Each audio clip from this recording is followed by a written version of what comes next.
Operated leg. Okay. What about you? உங்களுக்குமா 6 years. Oh, 6 years. 6 வருஷமா வலி. Okay. Are you praying to God for your healing? சுகமாகணும்னு வேண்டிக்கிட்டு இருக்கீங்களா? அம்மா. Yes. You are praying to God? Yes. How do? Okay. You? What are you praying? என்னன்னு வேண்டிட்டு இருக்கீங்க? என்னுடைய கால் வலி சுகமாகணும் அப்படி என்னுடைய புருஷன் You are praying to somebody else behind? அவங்களுக்கு Husband and I thought உங்களுக்காக நீங்க வந்து கால் வலி நல்லா ஆகணும்னா அவங்க வேண்டிக்கிட்டு வராங்க. you just translate that to me. Yeah. Is praying for her husband also.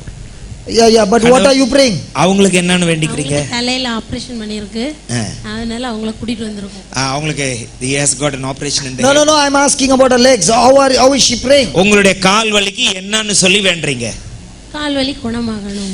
I want to get healed from my leg pain. Okay. Just translate that in Tamil. என்னுடைய கால் வலி குணமாக வேண்டும் என்று இந்த சகோதரி ஜெபிச்சு வராங்க. Correct? Okay. The other one. இன்னொருத்தர் நீங்க என்ன ஜெபிக்கிறீங்க? What are you praying? என்னோட வலி வந்து டாக்டரால குணப்படுத்த முடியாது. கடவுளோட வார்த்தை தான் என்ன குணப்படுத்தும் நம்பி நான் வந்திருக்கேன். You are saying God sent one doctor? Yes. No, she said my pain cannot be healed by the doctor, only God can heal. So for 6 years you are saying this prayer and God did not answer your prayer. என்னுடைய வலியை doctor குணப்படுத்த முடியாது, கடவுள் தான் குணப்படுத்த முடியும்னு சொல்லி இந்த சகோதரி ஜெபிச்சிட்டு. What a day, doctor only is holding the mic. பாருங்க டாக்டர் தான் மைக் பிடிச்சு இதெல்லாம் கேட்டுக்கிட்டு இருக்காரு. Doctor sit down. She is saying God, no doctor can heal me and doctor only is holding the mic. Inside she must be saying you come outside, I'll show you. வெளிய வா உன்ன பேசிக்கிறேன் doctor மனசுல நினைச்சிட்டே mic பிடிச்சிட்டு இருக்காரு. Doctor எல்லாம் குணப்படுத்த முடியாது, கடவுள் தான் குணப்படுத்த முடியும்னு அந்த சகோதரி சொல்றாங்க. Okay, now she's praying for 6 years, she's praying for 1 year. இவங்க 1 வருடமாகவும் அவங்க 6 வருடமாகவும் கால்வலி குணமாக வேண்டும் என்று வேண்டிக் கொண்டு வருகிறார்கள். Now they both did not get healing for a reason. இவங்க 2 பேருக்கும் சுகம் கிடைக்கவில்லை. என்ன காரணம்? Because they did not pray with faith. அவங்க விசுவாசத்தோடு ஜெபிக்கவில்லை என்பதுதான். The first thing, the prayer is wrong. முதல்ல அவங்க ஜெபிக்கிற ஜெபம் தவறானது. Please listen to this carefully. இத கவனத்தோடு கேளுங்கள். Prayer is very, very dangerous. ஜெபம் என்பது மிக மிக மிக ஆபத்தானது. Prayer is very, very dangerous. ஜெபிப்பது ரொம்ப ரொம்ப ரொம்ப அபாயகரமானது. Open to Proverbs 18:21 and see what the word of God has to say. பழமொழி 18:21 எடுத்து படிங்க. அதை பத்தி கடவுள் என்ன சொல்றார்? It says, death and life is in the power of your tongue, and those who love it shall eat its fruit. Death and life is in the power of the tongue, and those who love it shall eat its fruit. ஒருவர் நாவினால் எதை விதைக்கிறாரோ அதையே உண்பார். தம் பேச்சின் விளைவையே அவர் துய்த்தாக வேண்டும்.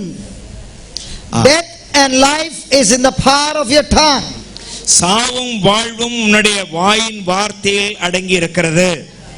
Death and life is in the power of your tongue. உங்களுடைய நாவின் சொல்லிலே உங்களுடைய வாழ்வும் சாவும் அடங்கி இருக்கிறது. Praise the Lord. Praise the Lord. Now please look here. கவனிங்க. Hello. அங்க பாருங்கம்மா. You are praying for last 6 years, Lord please heal me. இறைவா என்னை குணப்படுத்தும் என்று சொல்லி 6 வருஷமா ஜெபிச்சிட்டு வரீங்க இல்லையா?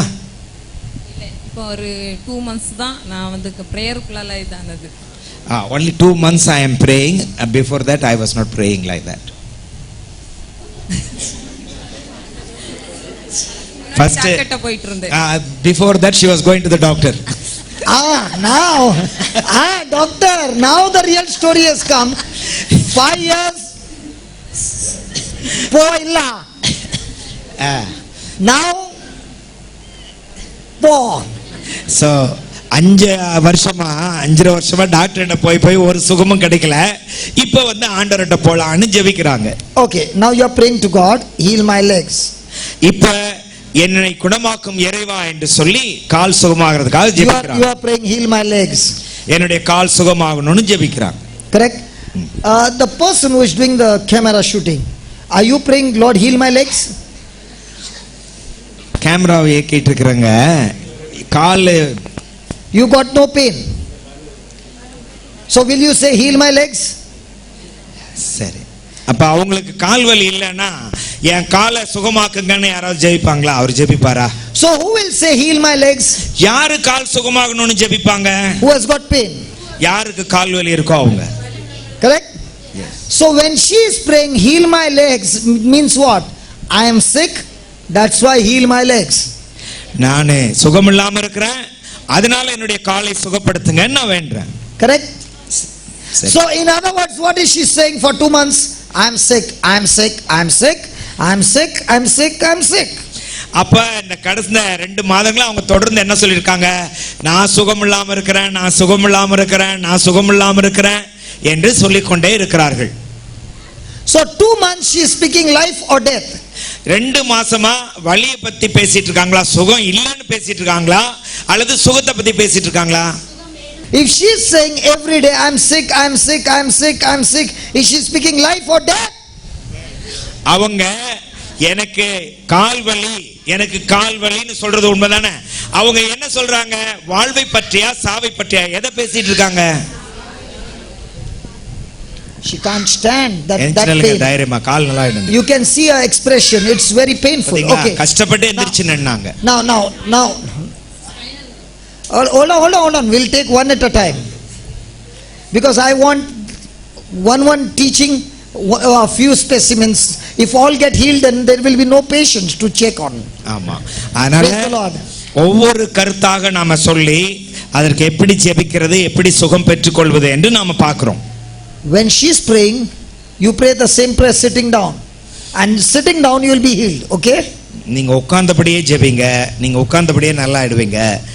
அவங்க அங்க நின்னுட்டு ஜெபிக்கும் போது நீங்க உட்கார்ந்துட்டே ஜெபிங்க. And God, I pray, let not all people get healed, because we want some people for the next teaching also.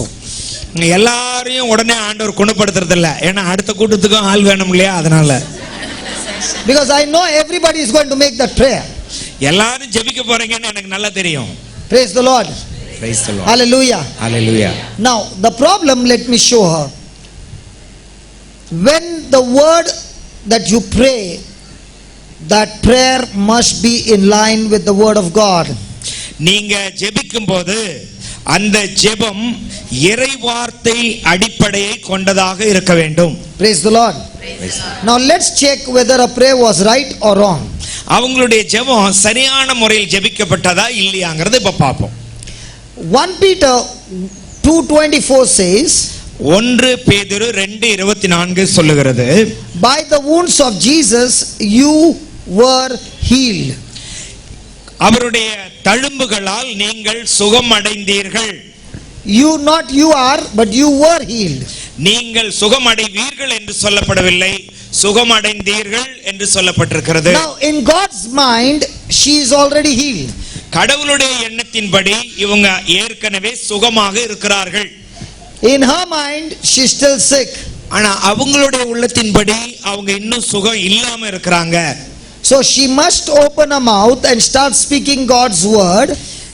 இப்ப அவங்க வாய் திறந்து கடவுள் சொல்லுகிறபடி சொல்ல தொடங்க வேண்டும். When she is speaking God's word, life of God is flowing. கடவுளுடைய வார்த்தையை அவங்க நம்பி சொல்லும்போது கடவுளுடைய வாழ்வு அவர்களுக்குள் பாய்ந்தோடி வருகிறது. Correct? சரியா? Hello, when she is going to speak God's word, the life of God will flow. கடவுளுடைய வார்த்தையை பேசும்போது கடவுள் தரும் வாழ்வு உங்களுக்குள் வருமா வராதா? And that life of God will destroy that pain in her legs. அந்த வாக்கு அவங்க வாழ்க்கையில அனுபவிக்கிற அந்த வலியை நீக்கி விடுமா நீக்காதா? Are you ready? So close your eyes. கண்களை மூடி Listen. Before you close your eyes, look at the picture of Jesus. Okay, look at his legs. Close your eyes. Bring those legs before your eyes. Look at the body of Jesus and tell him, Jesus, I thank you. By your wounds I am completely healed. அந்த இயேசுவை மனதுக்கண் முன்னால நிறுத்தி, இயேசுவே உம்முடைய காயங்களால் நான் முற்றிலும் சுகமடைந்து விட்டேன். Say, இயேசுவின் தழும்புகளாலும் காயங்களாலும் நான் குணமானேன். Did she say, I will be healed, or did she said, I am No, healed? no, I have been healed. So ask her to keep on saying those words. அதே சொல்லிட்டு இருங்க. இயேசுவின் குணமானேன். தழும்புகளாலும் காயங்களாலும் நான் குணமானேன். இயேசுவின் தழும்புகளாலும் காயங்களாலும் நான் குணமானேன். Keep saying, keep saying. இயேசுவின் தழும்புகளாலும் காயங்களாலும் நான் குணமானேன். இயேசுவின் தழும்புகளாலும் காயங்களாலும் நான் குணமானேன். இயேசுவின் தழும்புகளாலும் காயங்களாலும் நான் குணமானேன். இயேசுவின் தழும்புகளாலும் காயங்களாலும் நான் குணமானேன். இயேசுவின் தழும்புகளாலும் காயங்களாலும் நான் குணமானேன். இயேசுவின் தழும்புகளாலும் காயங்களாலும் நான் குணமானேன். இயேசுவின் தழும்புகளாலும் காயங்களாலும் நான் குணமானேன். இயேசுவின் தழும்புகளாலும் காயங்களாலும் நான் குணமானேன். இயேசுவின் தழும்புகளாலும் காயங்களாலும் நான் குணமானேன். இயேசுவின் தழும்புகளாலும் காயங்களாலும் நான் குணமானேன். Very good, very good. தழும்புகளாலும் காயங்களாலும் நான் குணமானேன்.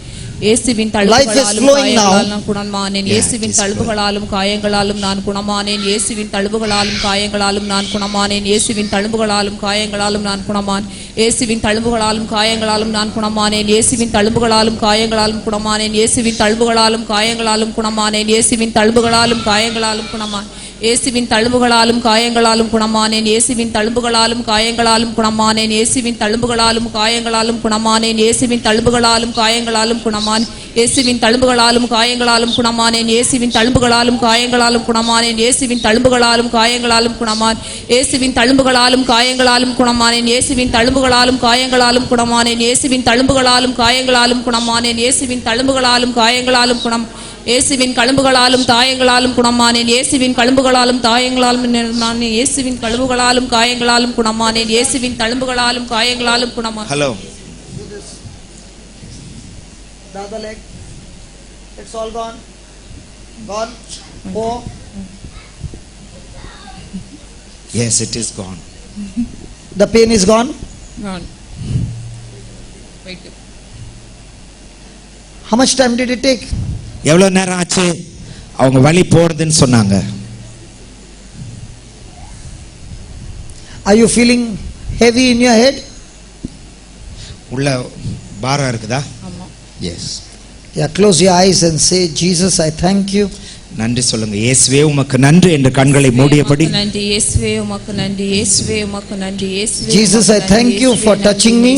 இயேசுவே நீ தொட்டு குணப்படுத்தியிருக்க உமக்கு நன்றி. என்னை தொட்டதற்காக setting me free. நன்றி இயேசுவே என்னை தொட்டு குணமாக்கியமைக்கு நன்றி. இயேசுவே என்னை தொட்டு குணமாக்கியமைக்கு நன்றி. இயேசுவே என்னை Thank you, Jesus, for setting me free. எனக்கு விடுதலை தந்ததற்காக இயேசுவே நன்றி. இயேசுவே எனக்கு விடுதலை கொடுத்தமைக்காக நன்றி. இயேசுவே எனக்கு விடுதலை கொடுத்தமைக்காக நன்றி. It's gone. அது நீங்கி போயிற்று. Is it gone? போயிடுச்சு. Poi? Poi. Sit down. Check your leg. Gone? Better, she is telling. What is she saying? எந்திரிங்க. When sitting down it will pain. எந்திரிச்சு. Now check it out. It's not there. Check it out. Do what you could not do. அப்புறம் கால் வந்து உட்காரும் போது சரியா மடக்கி உட்கார முடியாது. சத்தமா எனக்கு சொல்லுங்க, எல்லாரும் கேக்குறாங்க. சரியா ஒழுங்கா மடக்கி உட்கார முடியாது. ஆனா இப்ப பரவாயில்ல. இயேசுவுக்கு நன்றி. இயேசுவுக்கு நன்றி. இப்ப பரவாயில்ல. நான் பல நேரம் குடும்ப ஜெப நேரத்துல கணவருக்காக பிள்ளைங்களுக்காக பிரச்சனைகளுக்காக ஜெபிச்சுக்கிட்டு இருப்பேன். இதை ஒப்பு கொடுத்து ஜெபிப்பீங்களா? இந்த வலியை அதுக்காக இல்ல. இப்ப நீங்க வலி இருக்கான்னு கேட்டதுனால அது சொன்னேன்னு சொன்னாங்க. இப்ப பரவாயில்லை என்று சொல்லுகிறார்கள். Can we give our God a big hand of praise? ஆண்டவருக்கு நன்றியாக கைகளை தட்டி அவரை போற்றுவோம். நம்முடைய மகிழ்ச்சி ஆண்டவரை நன்றி என்று சொல்லுவோம்.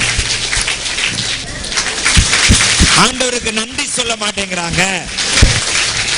The one who got healed is not clapping. பாருங்க, யாருக்கு குணமாச்சு அவங்க கை தட்டவே இல்லை. யாரோ தட்டிட்டு போட்டுட்டாங்க. Both of them are looking.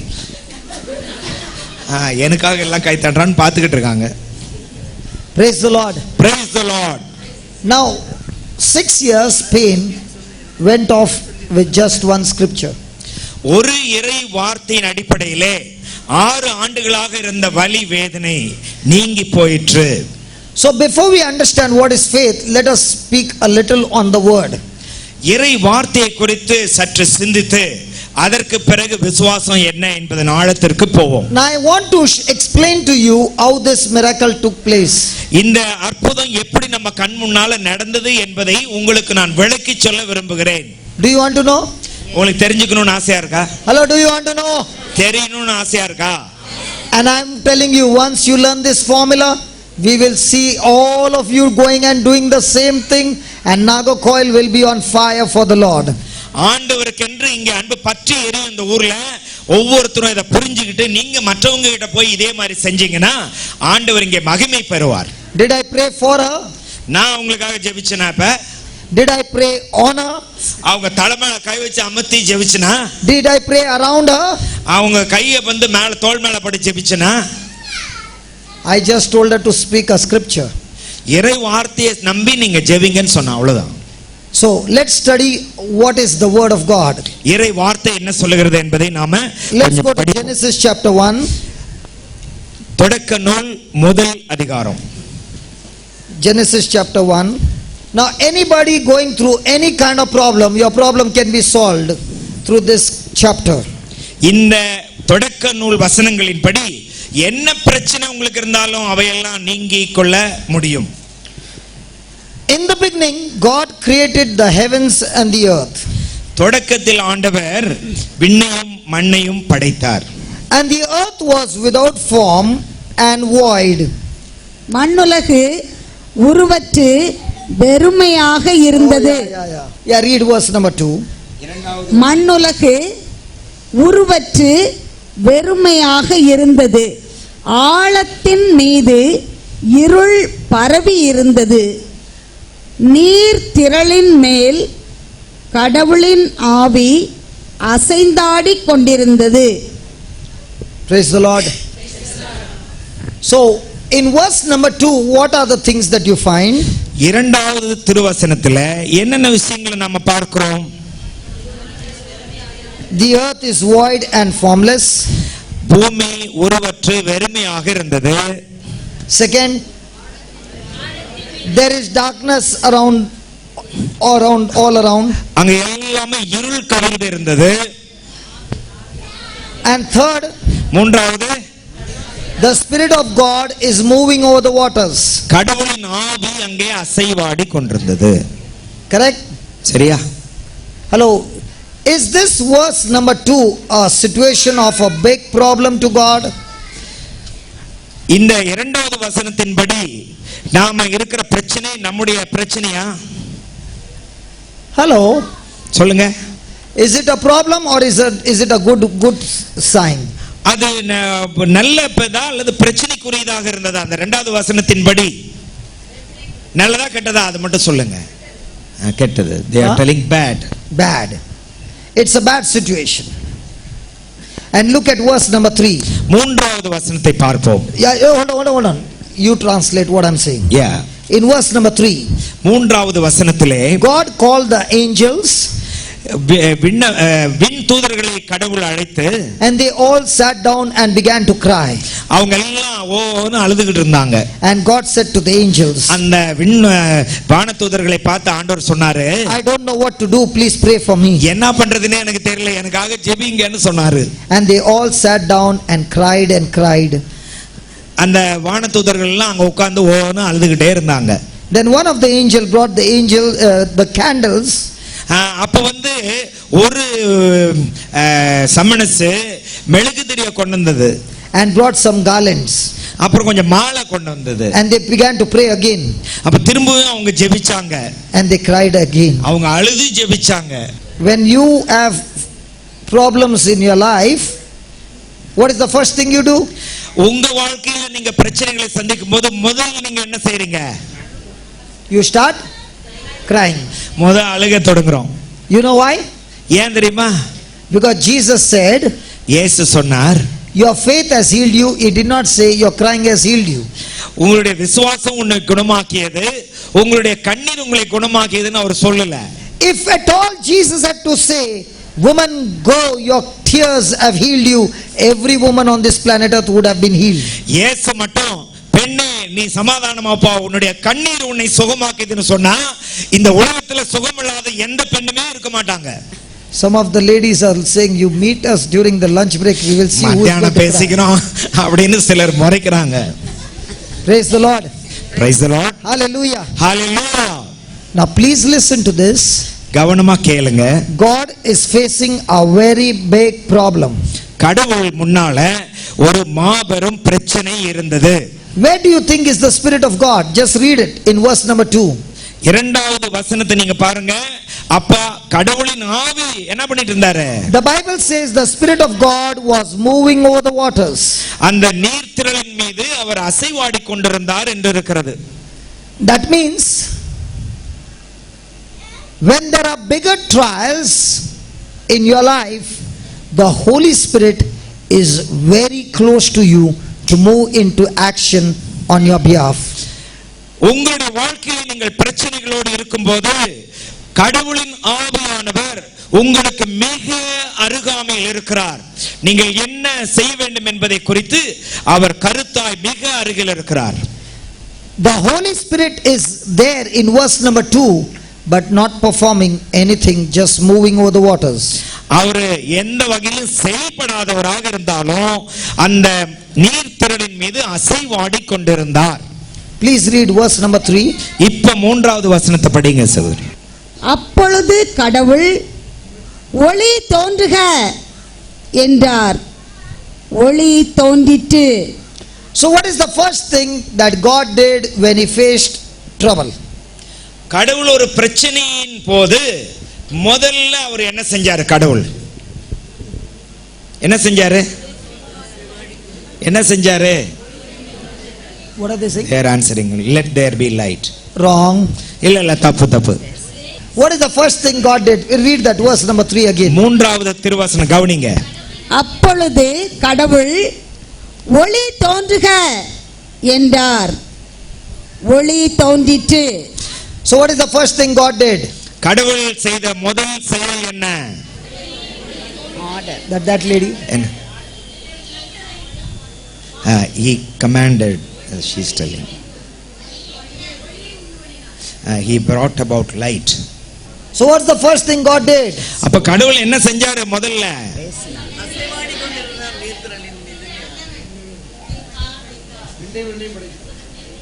Can you give me some answers? I don't know.